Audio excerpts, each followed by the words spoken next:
За би горимын санал гаргана. Улсын их хурлын гишүүд бид өнөөдөр үндсэн хуулиа зөрчөөд сууж байна.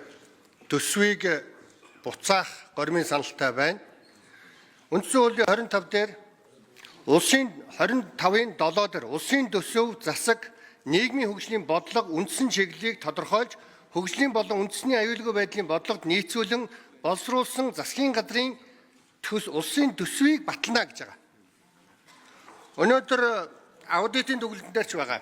6-гийн 4 Монгол улсын 2021-с 2025 оны хөгжүүлэх 5 жилийн үндсэн чиглэл төлөв хөрөнгө оруулалтын хөтөлбөрийг баталсан 26-аас 30 он батлагдаагүй.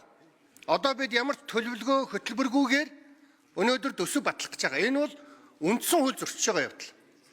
Үндсэн хууль зөрчөөд энийг үндсэндээ хөгжлийн бодлого төлөвлөлтийн тухай хуулийн 4-р зүйлийг бид зөрчөөд энийг төсөв явах юм бол улсын их хурл үндсэн хууль дээр очино. Энэ хурлыг хууль бусаар удирдсан дарга нар бүгдөө гусагдана. Гишүүд бид бүгдөө үндсэн хууль зөрчинө. Хуулиар дагдаг байх та. Хуулиа дагцгаая. Өнөөдөр ажилд чухал байна, цаг одоо алдахгүй, өнөөдөр тариалангийн цаг гэл бид яншаал үглээл байдаг. Засгийн газар нь биднийг үл хоошоогоо үл тоогоол байдаг. Засгийн газар ажиллаа хийх гэж оролдож байж болно. Тэгэхдээ нэг зүйл хэлье. Ард түмэн Монголын улсын их хурлын гишүүдийг сонгосон болохоос сайд нарыг сонгоогүй шүү. Эцэст хариуцлагыг бол гишүүд үүрдэг. Засгийн бүх эрх ард түмнээс их усүртэй гэдэг бол сайд нараас их усүртэй гэсэн үг биш шүү.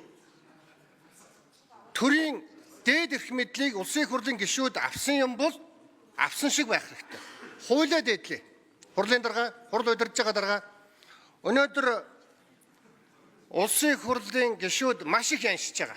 Төрийн өмчийн компаниуд 22.8 их найдын өр төлбөртэй байна гэдэг бүгд авилгал гэж ойлгож байна.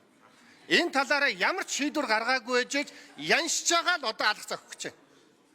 Өнөөдөр улсын төсөв хөрөнгө оруулалт хөтөлбөрүүд 40% нь ямар ч санхүүжих их усүр байхгүй. Энийг эренблэх нь хэн гэж засгийн газар сайд нар. Дараа нь улсын их хурлын гишүүд бид бүгдөө эренблүүлэх гээд гүйн.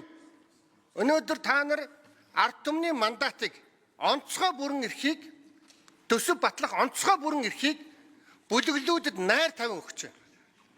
Хамт олон минь ээ. Засгийн газар тоглож магадгүй болно. Би эсэргүүцэж байна гэхдээ.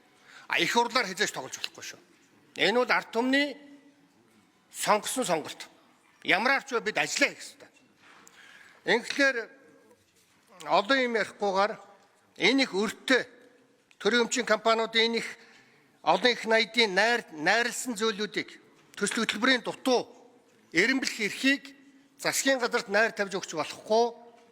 Үндсэн хуулийн 25 дугаар зүйлийг үндэслээд 25-ын 7-г үндэслээд төсвийг буцаах горимын саналыг гаргаж байна, хураалгаж өгнө.